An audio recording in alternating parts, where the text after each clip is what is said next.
this month is all about getting your financials in order, doing your big one with your money moves. And I am joined today by Mykiel Wilkie of MWBE Consultants. Introduce yourself and just tell us a little bit about yourself. Well, first off, I'm grateful that you gave me the opportunity to come speak on a radio show today. Yes. So my name is Mykiel Wilkie with MWBE Solutions. Oh, I was calling it consultants. Well, I'm sorry. my shirt says Technically, consultants because that's how it started off. But got as it. I continue to think about my brand, Yeah. I'm bringing more solutions to the table than I am actually doing consulting. So we decided to do a brand change at that point. I still got to get some new branded That's okay. shirts. That's all right. It works. They both work. Yeah, I got what I got. So with MWBE Solutions, on the consumer side, what we do is help people with their vehicle purchase. So if you're buying a car and you're unsure of what the paperwork is supposed to look like, unsure of what this addendum may be, if an addendum should even be present, to help you with that. Also, I help you find a vehicle if need be. On the dealer side, optimizing dealer operations. So I'm not doing anything different that I have been doing for the past 20 years. Right. Just doing it for myself, and at a larger scale, I can help everyone. Right. Versus just helping at one dealership location. That's awesome. And like you said, you've been doing this for 20 years, so you're not new to this game. Like, you know the behind the scenes, and we're going to get to talk about some of the behind the scenes and how that can help, you know, those who are looking to buy a car or looking for other solutions. They may, you know, say, hey, I need help with my leadership team at this particular location. It doesn't necessarily have to be dealerships. Am I right? That's correct. Okay. That's correct. Awesome. So I just wanted to, you know, focus in on the dealership aspect just because that's how I live. It's your comfort zone. Yeah. Every day. Yeah. That doesn't mean I'm limited or capped to just that. I mean, as you know, like I was a previous restaurant owner. I was a previous barber. So there's so many different things that I'm able to do. But just making sure that when I'm out in the world, you know, saying that I'm doing something that, you know, there's a focus to it. Yeah. That makes a lot of sense, especially when you're branding your business. You have to, like Martha Stewart started with a cookie. That's what she was known for. Now Martha Stewart does so many different things, but that was her start. That was her branding. So that's awesome. So can you tell us, not necessarily about how you got started in the business, because we understand that you were working for these dealerships in almost every capacity. And, you know, if you don't know, you know, we used to call him Mr. Easy Loan because that was your brand. That was like, everybody knew, oh, Mykiel Easy Loan, you know. But tell us a little bit about what made you take the leap into doing your own business from the dealership side. Wow. So the leap wasn't planned, right? So did you get fired? No, I did not get fired. Okay, let's just clear that up. Yes, I resigned. I resigned, and if I wanted to go back today, I would absolutely be able to go back today. That's great. You know, we talk often, so but I left to decide.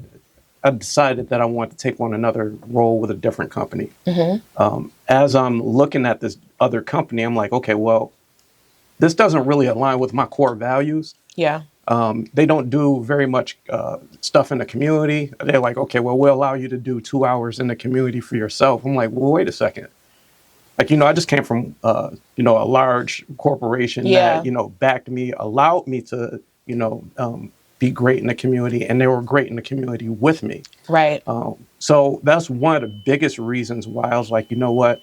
I don't know how long I would last with this new role and this new company.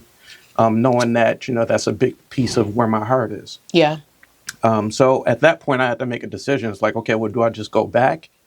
Or, you know, what else is it that I can do? And when I woke up the following morning, I said, you know what? I can do what I was doing, but I can do it large scale. I can do it everywhere. Yeah. So that's where MWBE Solutions actually was born out of. It was born out of, you know, a decision. It was a decision. And it was a well thought out decision. And you were like, okay, you know, do I want to, and it was based on your core values, like you said, like what values you believe in and how important community service and, you know, being active in the community is to you. That's awesome. Actually, that's why we do what we do. That's why most businesses start businesses, because they have a passion, they have a skill set, and they put those two things together and they go. That's right. Going back to what we're talking about, which is all about money moves, I want you to be honest about something. You ready? All right, I'm ready. When you decided to take the leap, you basically said, hey, I made a decision and I'm just going to take this leap. I'm going to do it. Did you have a plan or did you have money saved up? So I did not have a plan, but you always prepare. Right? Yeah. So you prepare along the way. For the past 15 years, I was very smart about my income and where that money went. That decision is based off of taking care of my future self. I know right now I can run fast and hard, right? But when I turn 45, would I be able to run fast and hard? When I turn 50, am I going to be able to run fast and hard? So at that point, it's like just taking the time to decide, okay, so how do I put this money aside to take care of, a slower Mykiel that just can't move the same way. Right. So with doing that, that put me in a position that I can walk away from something that wasn't serving me. Important. Super important. And it sounds like you started, like you said, 15 years ago. So can you talk about what that change was in your mindset? Like, the Mykiel who started working in the car dealership, who was doing it to make ends meet, to take care of, your finances, to the Mykiel who said, okay, I got to start saving. What caused that decision? Like, what was the pivotal moment that was like, okay, this is the time that I need to start saving? Well, I start seeing some of the older, like a lot of my friends are much older than me. So like like they old, like much. They not YNs, they ONs. They ONs. They OGs. They OGs. Okay, yeah. we gonna call them OGs. Yeah, they're OGs. So one of them, your father, right? So when I'm looking at how your father is doing certain things, I'm like, okay, well, like, man, I see a role model here that, he's able to, go to the dealership, buy what he wants. He's able to, start this business. He's able to go buy this building. He's able to do certain things. So I'm like, at that time for me, it was out of reach. Yeah. Right. So just looking at those type of things, and then looking at some people who, and no disrespect to anybody who is, retired or retired age, that, are still going to work and they have to. Right. I'm like, that's not where I'm going to be. Right. I don't intend on being a dealer trade driver, when I'm finished with this career. I prefer to just be playing golf with my friends. Right. Maybe do some other things. Or secret location. Yeah, we're going to. That's one of your favorite things to do. We're going to secret location for life. I still got something that I haven't put up yet from yesterday. So can you talk about? So that's what got you to saving. Can you talk about what are some of the first things? Like if someone today is listening and they're like, listen, I hear what he's saying. I'm at that point in my life where I'm watching others live, thrive, and I'm like, I want to save. What do I do? What would be your advice from your standpoint? My advice is a couple different things. One is don't compare your chapter 1 to someone else's chapter 20. Yeah. Right. So I said my journey started, it probably started longer than 15 years ago, really. That's just a number that, I feel like is close. But once you make the decision, like just start saving, putting money aside that you're not ever going to touch, not ever going to use. Right. So if you plan on investing into a portfolio, which that's what I highly recommend is, opening a portfolio and getting invested in the stock market. When you start doing that, do it with money that you're not going to touch or need.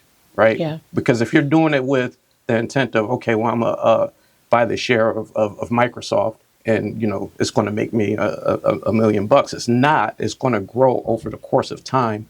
And it grows with compounding, right? So buy another one. If it pays a dividend, set the dividend to, buy another one for you as well. Don't just take the money. So just having that money go into a place of rest, something that you're not even looking at, something that you're not even willing to touch. Times got hard for a second. I'm not touching it. Can you talk about okay, a lot of people say like, okay, well, I want to do that. I want to say that I want to put money away, but what if I don't have money to put away? What do you say to those people who say, I don't have money to put away. I need everything that I have in order to survive. What do you say to those people? I say that you have something. If it's $5, it's $5. If it's, $2, it's $2. If it's $100, it's $100. But always make sure that you take something to pay yourself for later, right? It's going to be a different amount for everybody. Yeah. I mean, this week for me, like it wasn't the strongest week. So guess what? Like I'm going to pay myself, but how much is that pay going to be? Is it going to be, $50 this time? Right. Just make sure that you're making a decision to pay yourself first. Can you talk about some of the biggest financial mistakes that people make that you see, especially from the car dealership side? Because people come in there and they like, oh, I got a 420. Put me in a, I don't know cars. I like off-roaders. So I want a SCX60 and they got a 420 credit score. That's one of the biggest decisions. So like, you're making the largest decision that you'll ever make is, well, a couple of the largest decisions that you'll ever make is buying your home and buying a car. Some people come into the dealership and they got to have like all these bells and whistles. They got to have this certain name brand of vehicle. But right now, like you don't have very much of anything. Like the focus should really be on, okay, so my credit isn't right. You're saying this person has a low credit score. Look, I can align with that. I was in the forest too at one point. That's a story for another time. But, the focus should be on how do I build my credit so I can get, these more luxury things at the right rate. Yeah. Right. Because you can go into the dealership and sure that some of them don't care. If you came to me, I cared. I probably tried to tell you, like, look, this isn't the best decision for you. Yeah, you got on my nerve a lot. Right? Like, I don't think you should be doing this. If you have to do this, if this is what you're going to do, I'll support. But I have to at least say, like, I don't believe this is the best decision right now. Right. But work on your credit first. And you don't have to have, all the bells and whistles. You have to have reliable transportation for you and your family to get from this place to the next place, for you to go, make your business moves, for you to go to work and back home, to get to the doctor or what have you. Right. So just consider, like, vehicles depreciate at the highest rate.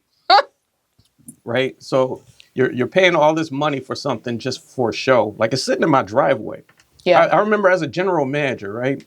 As a general manager, I had the worst car in the parking lot. I had a Hyundai Ioniq. Anybody who worked for and with me, they know. Like, I drove this little tiny. You remember the little white car? Yeah. I'm the boss. Yeah.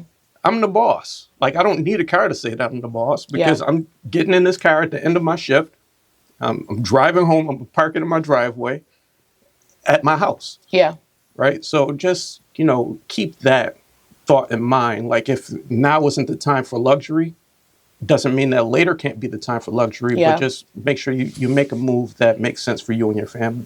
It sounds like an ant and grasshopper situation. Yeah. It's almost like, one of the things that you said is like, I'm the boss. I don't need anything. And that's a big one. Identity is a big one for us. And I'll say this, especially in the Black community, identity is huge. Like, it's based off of what you drive, where you live, what community do you live in, what you're wearing. Do you have on the latest this and the latest that? What do you say to people who say, I don't know how to break free from those things? What advice do you give to someone who says, I have to look this way in order for people to support my business or think that I'm doing good? Like, what do you say to those people? I know this is a tough one for you. That's a tough one for me because, I've never struggled in my mind with, I have to look a certain way I decided to look a certain way for myself. When I decided that, I wanted to be a professional, which I haven't always been a professional. Right. But when I decided that I wanted to be a professional, I decided, like, okay, well, even promote my party. So I was wearing a suit. Yeah. You remember that? Yeah. So as a barber, like, I was wearing nicer polos and stuff like that. But I was doing those things for me, not for anybody else. Yeah. Right. So whatever you decide that you're going to be, to the world, be for yourself first. Look internal. What someone else views you, it shouldn't matter quite as much as how you feel about yourself, Yeah. right? That's good. That's so good. And staying in that same vein, what should someone look at before? I don't even want to go here yet because I want to go somewhere else. I really want to talk about building your credit. How did you build your credit? Because you just shared with us that at one point you were in the 420. You was 420 gang. You was, and I'm not talking about the 420 that's getting ready to come up. I'm talking about the 420 credit score. Yeah. You were in that range. And can you talk about how someone starts? If they say, hey, I want to start today, I'm ready to build my credit. I don't know where to start. What are some things that you can tell them that they need to do? All right. So when I was young, I wasn't fortunate enough to have a parent to put me on their credit cards, which I've done for my daughter that's in the studio here with us. I inherited, bills that, cable bills, electric bills, and then I also didn't have, the education behind when I finally got a credit card on how to spend that money. So that's where the 420 started. That's where my 420 journey started. It started from just being born into a 420. But when I decided that I wanted to do something different, I remember I was working at Basil Ford at the time, and I'm like, okay, well, I want this Taurus. This is the car that I want. I'm like, man, it's going to look crazy with some rims on it. And I got declined. At the place I'm working, You're fired. The place I'm working at, I got declined. And I'm like, well, the bank actually said, you know what, you can get this Focus. And I'm like, okay, you remember the black Focus? Yes. Yeah. So that was when it first came out, that version. Yeah. So I'm like, okay, well, and back then, we were just talking about image. Yeah. I'm like, nah, man, that ain't boss enough. That ain't boss enough. I can't do this Focus thing. But I took that Focus and I drove that Focus for 14 months, right? And once you establish footing with lenders and they see that, you have the ability to pay, you're going to pay them back, because that's the biggest concern. That's what your credit score is how likely is this person going to be to pay me back? Once I established that footing with the lender, showing that I'll pay them back, I got a Ford 500 right after that. Right after that, I had a Tahoe. I had, it just unlocked everything else for me. But sometimes, that crawl before you walk has to happen. Take what's affordable, take what is available to you at that moment that fits. I'm not telling you to take anything, because, I would never say that. Get a small credit card and start showing that your ability to pay using that small credit card. And then they'll start giving you a little bit more leash along the way. They'll start you off with $500 per se, and then that goes to, 1,000 to 5,000. It just keeps building up from there. What are some of the credit card companies that will give credit cards to those who have not so good credit? So I started off with a Capital One credit card, and I think I actually had to pay them to give me a credit card. Oh, so you had to secure a credit card. I'm like, okay, I got to give you money for me to borrow, so I'm borrowing my own money, but you're going to charge me an interest rate. They playing with house money. They playing with house money, but you know what? They're secure. Yeah. They're like, you know what? You can't mess up with us, because this is your money that you're going to mess up. So I got one of those cards. I think the credit limit was $600 at the time. 6 months later, again, it just kept going. It kept going up. But that was my starting point when I needed to start establishing credit. Can you tell us how you built discipline over time? Yeah, you were kind of born with discipline, but can you tell us, over time, how you built the discipline to say, I'm going to pay this, this car note come what may? Because I think sometimes, people have great intentions. I want to get this secure credit card. I want to get this Capital One, and I need to buy groceries, right?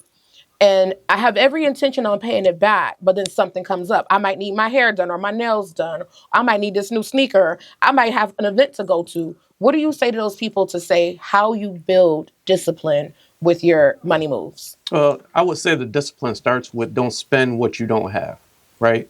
If I know that, I'm spending this, $500 today, I have that $500 almost readily available, or I at least know that it's invoiced to come in before I spend that money, right? So that's really you said it's boring. Is that boring?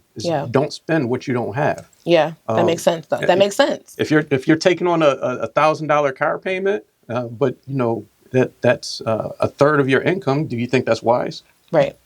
And just don't spend what you don't have. That's good. So you'll be presenting at our capacity building cohort. Can you talk about some of the things that you feel necessary to tell small businesses and some of the things that you'll be talking about in the capacity building cohort? So some of the things that we're talking about right now is, credit readiness and being prepared right now, not trying to get prepared when it's time to use credit. Yeah. The preparation starts today. We're farmers. Yeah. Right. So the seed that you plant today is for tomorrow, is for next week, is for next year. So it's just getting those things aligned. And the same thing with, taking it back to stock is preparing for later. It's the seed that you're planting today for tomorrow. So that's what that structure is going to look like when we're talking about the capacity building program is, planting seeds. First off, knowing what all of this stuff means. Yeah. It's the basic knowledge of credit, which some people know. Some people are like, okay, well, I already know that, Mykiel. But, for the people in the back, like that don't know, that don't want to come move up to the front because they're maybe embarrassed about what they know or don't know. We got to start off with foundational truths. Shout out to M&T Charitable Foundation for funding us and Oak House for housing us. No pun intended. But what I like to do is bring people that look like us, that live like us, that have built like us into the cohort to be able to show them, like, sometimes talking to a bank seems far-fetched. It's like you work at a bank. Are you really telling me the truth? Like, okay, you're telling me what the bank is requiring, but you work there. How's your credit for real, right? And so I've been in the seat of people who are teaching me, but I know they're struggling. Like, I know your real story. You may be up in front of this class, but, baby, I know the real you, okay? Like, I know the real you. So it's important to bring people in who, look like them, live like them, have built like them. Can you tell us about how important this is for you to be a part of, teaching in front of this cohort? Because you observed the cohort last month and you kind of got a feel for how they operate and how locked in they were. Can you talk about that experience? Well, for that experience for me, I was really surprised to see the different levels and really to see you interact with, there's some I forgot the guy that was trying to, pretty much teach the class himself. So you got a person on one end that has vast knowledge and what to do, but he's still present. I'm present to learn something. I'm present to give. Yeah. Right. And then you have others that aren't saying a whole bunch because they got their notepad out. I was taking notes. Yeah. I'm sitting in a corner, not in the class, but I'm taking notes on the side because it's not. I'm never not going to take an opportunity to learn and gather, to learn something new. So for me, like I've learned a lot over the course of time, from falling on my face.